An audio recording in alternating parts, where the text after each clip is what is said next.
Bonjour. Les audios de l'Esprit de prophétie sont mis à votre disposition pour permettre à ceux qui le souhaitent d'écouter à toute heure les écrits de la sœur White. Bonne écoute. La tragédie des siècles, chapitre 2, la persécution au premier siècle. En révélant à ses disciples le sort de Jérusalem et les scènes de la seconde venue, Jésus avait aussi prédit les difficultés qu'ils allaient devoir affronter, depuis le jour où il leur serait enlevé jusqu'à celui de son retour en puissance et en gloire. Du haut de la colline des Oliviers, le Sauveur voyait venir l'orage qui allait fondre sur l'Église apostolique. Pénétrant plus profondément dans l'avenir, il contemplait les tempêtes cruelles et dévastatrices qui s'abattraient sur ses disciples pendant des siècles de ténèbres et de persécutions. En quelques phrases succinctes mais d'une signification terrible, il prédit l'attitude hostile des grands de la terre à l'égard de son Église. Ses disciples étaient appelés à suivre le sentier semé d'humiliation, d'opprobre et de souffrance que leur maître avait foulé. L'inimitié qui avait éclaté contre le Rédempteur du monde allait se déchaîner aussi contre tous ceux qui croiraient en son nom.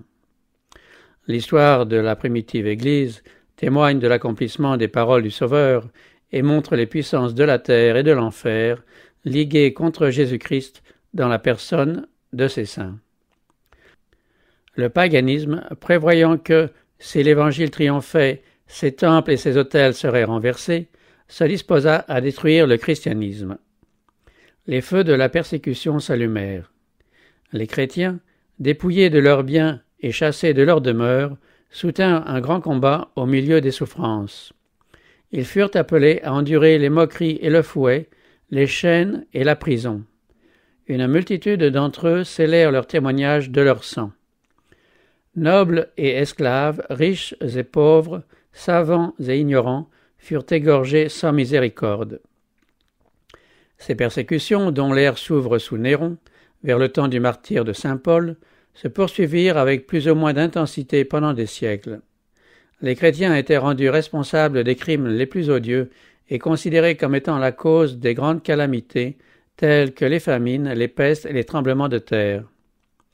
Alors qu'ils étaient devenus les objets de la suspicion et de la haine publique, de faux témoins, toujours prêts, pour un prix honteux, à dénoncer des innocents, s'élevèrent contre eux.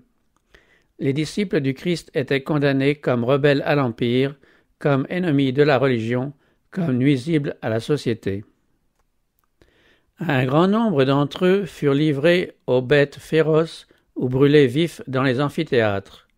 Quelques-uns étaient crucifiés, d'autres, couverts de peaux de bêtes féroces, étaient jetés dans l'arène et déchirés par des chiens. Ces supplices constituaient souvent l'attraction principale des fêtes publiques. Des foules immenses, rassemblées pour jouir de ces spectacles, saluaient l'agonie des chrétiens par des éclats de rire et des applaudissements. Dans tous les lieux où ils cherchaient refuge, les disciples du Christ étaient traqués comme des fauves. Obligés de se cacher dans des endroits désolés et solitaires, ils étaient dénués de tout, persécutés, maltraités, eux dont le monde n'était pas digne, errant dans les déserts et les montagnes, dans les cavernes et les antres de la terre. Les catacombes donnèrent asile à des milliers d'entre eux. Sous les collines des environs de Rome, de longues galeries avaient été creusées dans le roc. Ces tunnels, qui se croisaient en tous sens, s'étendaient sur des kilomètres en dehors de la ville. Dans ces retraites souterraines, les disciples du Seigneur enterraient leurs morts et allaient se réfugier quand ils étaient suspects et proscrits. Lorsque l'auteur de la vie viendra réveiller ceux qui ont combattu le bon combat, maints martyrs sortiront de ces lugubres cavernes. À travers ces cruelles persécutions, les témoins de Jésus gardèrent la foi. Privés de tout confort, sevrés de la lumière du soleil dans les sombres mais hospitalières profondeurs de la terre, ils ne proféraient aucune plainte. Par des paroles de patience et d'espérance, ils s'encourageaient mutuellement à endurer les privations et la souffrance. La perte des biens de la terre ne pouvait les faire renoncer à leur foi. Les épreuves et les persécutions ne faisaient que les rapprocher de la récompense et du repos éternel.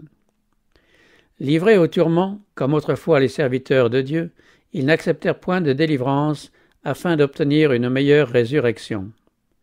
Ils se rappelaient la parole du Maître, les prévenant que la persécution endurée à cause de son nom devait être pour eux un sujet de joie, parce que leur récompense serait grande dans les cieux. Car c'est ainsi que les prophètes avaient été persécutés avant eux. Ils se réjouissaient à tel point d'être jugés dignes de souffrir pour la vérité, que leur chant de triomphe dominait le crépitement des flammes lorsqu'ils étaient sur le bûcher. Levant les yeux, ils voyaient par la foi Jésus et les saints anges qui les contemplaient avec amour et se réjouissaient de leur fermeté. Du ciel leur parvenaient ces paroles « Sois fidèle jusqu'à la mort, et je te donnerai la couronne de vie. » Les efforts de Satan pour détruire l'Église par la violence étaient inutiles. Le grand conflit dans lequel périssaient les disciples du Christ ne s'arrêtait pas avec la vie de ces fidèles témoins tombés à leur poste. Apparemment vaincus, ils étaient vainqueurs. Les serviteurs de Dieu pouvaient mourir. L'Évangile continuait à se répandre, et le nombre de ses adhérents allait en augmentant. Il pénétrait même dans les régions demeurées inaccessibles aux aigles romaines. Un chrétien disait à un empereur païen « Condamnez-nous, crucifiez-nous, torturez-nous, broyez-nous. Votre injustice est la preuve de notre innocence. Mais vos cruautés les plus raffinées ne servent de rien. C'est un attrait de plus que vous ajoutez à notre religion. Nous croissons en nombre à mesure que vous nous moissonnez. Le sang des chrétiens est une semence. » Des milliers de témoins étaient incarcérés et mis à mort, mais d'autres entraient dans les rangs et prenaient leur place. Quant à ceux qui succombaient pour leur foi, leur sort était scellé et ils étaient mis par Jésus-Christ au nombre des vainqueurs. Ils avaient combattu le bon combat. La couronne de justice leur était réservée pour le retour du Seigneur.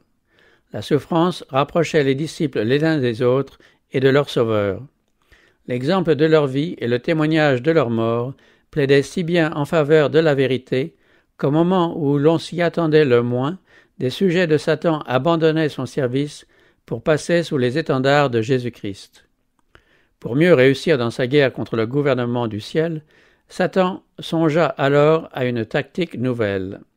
Dresser sa bannière au sein de l'Église chrétienne, comptant que s'il pouvait séduire les disciples du Christ et attirer sur eux le déplaisir de Dieu, il deviendrait pour lui une proie facile.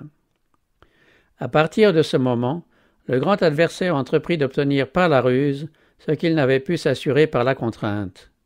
La persécution cessa et fut remplacée par l'appât dangereux de la prospérité et des honneurs temporels. Des idolâtres furent amenés à adhérer partiellement à la foi chrétienne, tout en rejetant certaines vérités essentielles.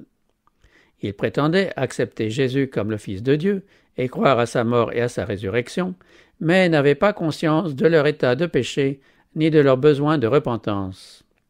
Prêts à faire quelques concessions, ils proposèrent aux chrétiens d'en faire autant, de façon à se rencontrer sur le même terrain.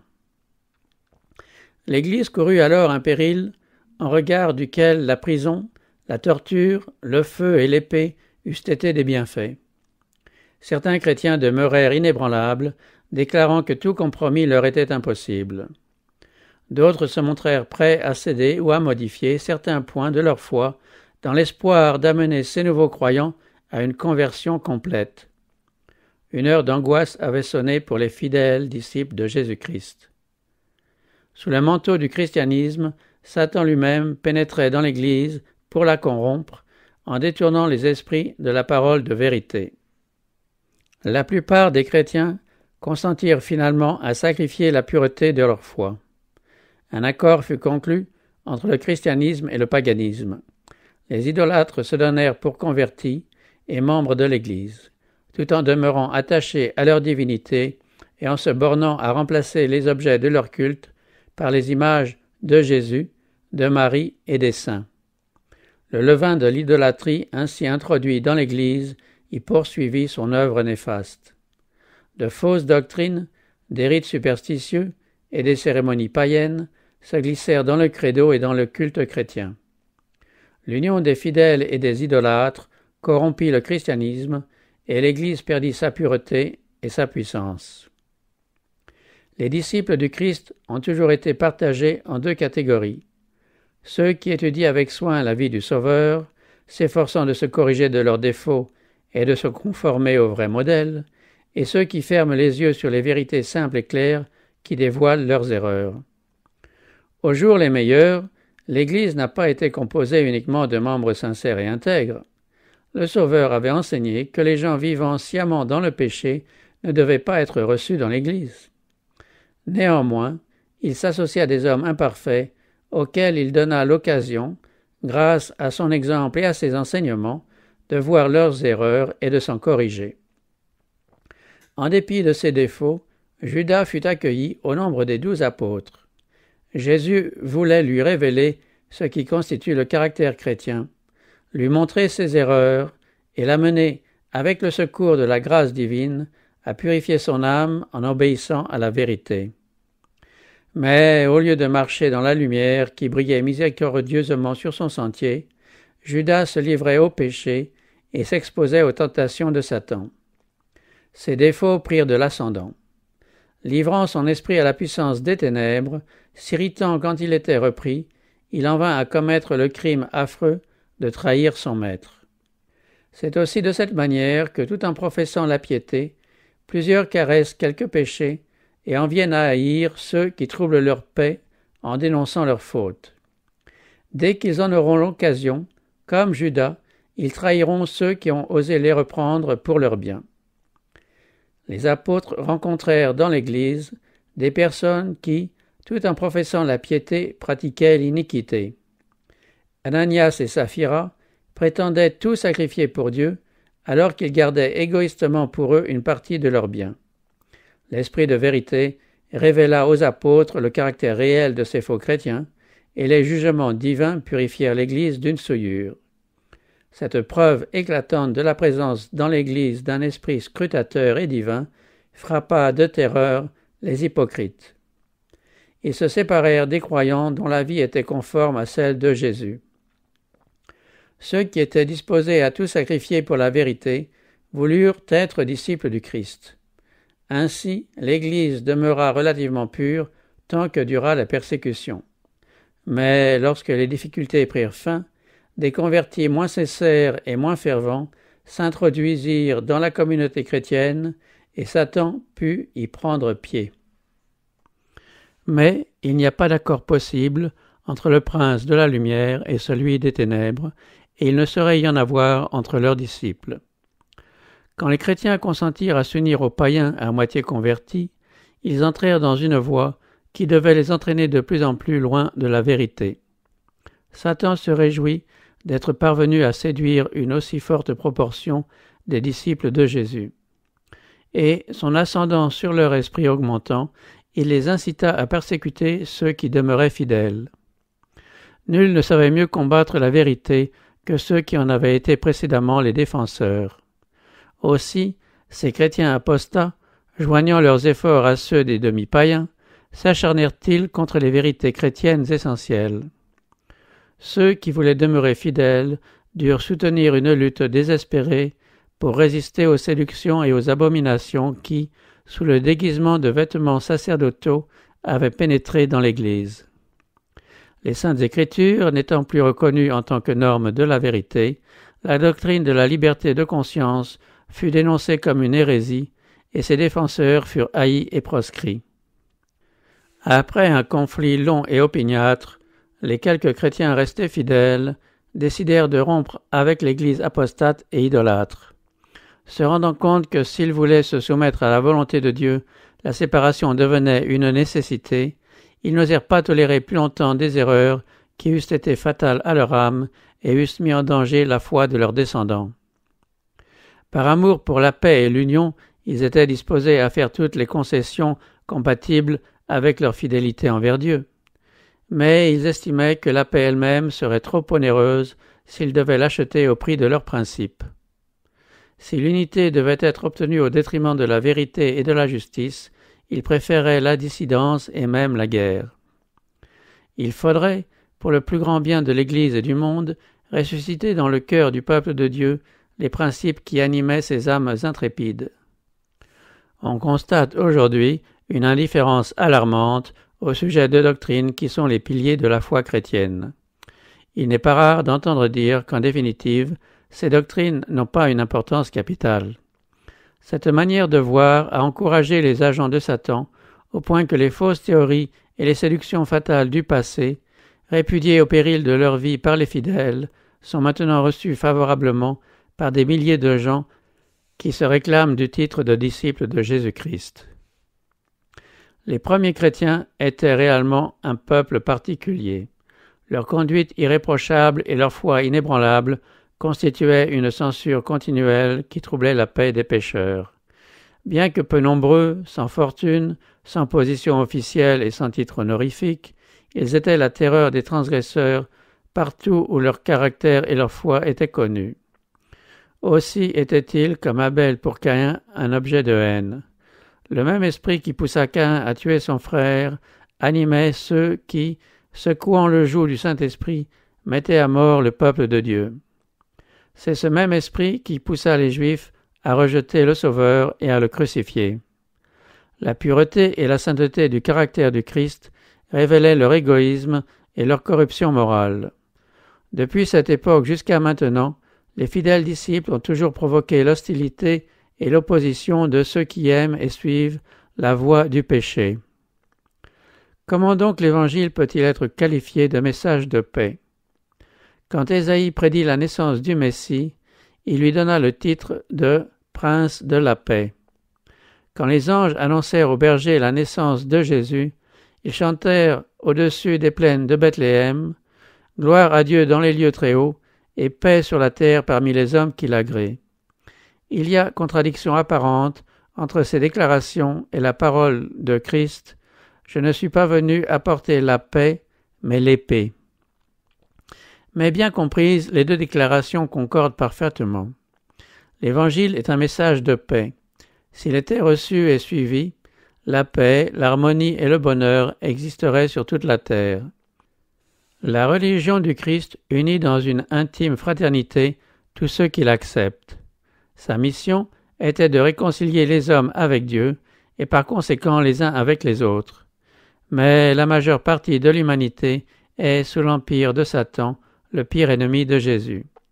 Elle se regimbe contre Dieu parce que les principes de l'Évangile sont en opposition avec ses habitudes et ses aspirations. Elle hait la pureté qui condamne ses péchés et persécute ceux qui proclament la justice et la sainteté. L'Évangile est appelé une épée parce que les vérités qu'il apporte soulèvent l'animosité et l'opposition. Le fait que Dieu laisse les méchants persécuter les justes a été un sujet de perplexité pour les chrétiens faibles en la foi. Certains même sont tentés d'abandonner leur confiance en Dieu, qui permet que les méchants prospèrent et que les justes soient victimes de leur despotisme. Comment un être juste et miséricordieux, dont la puissance est infinie, peut-il tolérer pareille injustice, pareille oppression? Cette question ne doit pas nous préoccuper. Dieu nous a donné des preuves suffisantes de son amour. Et même si nous ne comprenons pas ses voies, nous n'avons aucune raison de douter de sa bonté. Prévoyant les tentations auxquelles ses disciples seraient en but au jour d'épreuves et de ténèbres, le Sauveur leur disait « Souvenez-vous de la parole que je vous ai dite. Le serviteur n'est pas plus grand que son maître. S'ils m'ont persécuté, ils vous persécuteront aussi. » La cruauté des méchants a causé à Jésus infiniment plus de souffrance qu'à ses disciples. Ceux qui sont appelés à subir le martyre ou la torture ne font que marcher sur les traces du Fils de Dieu. Le Seigneur ne tarde pas dans l'accomplissement de la promesse.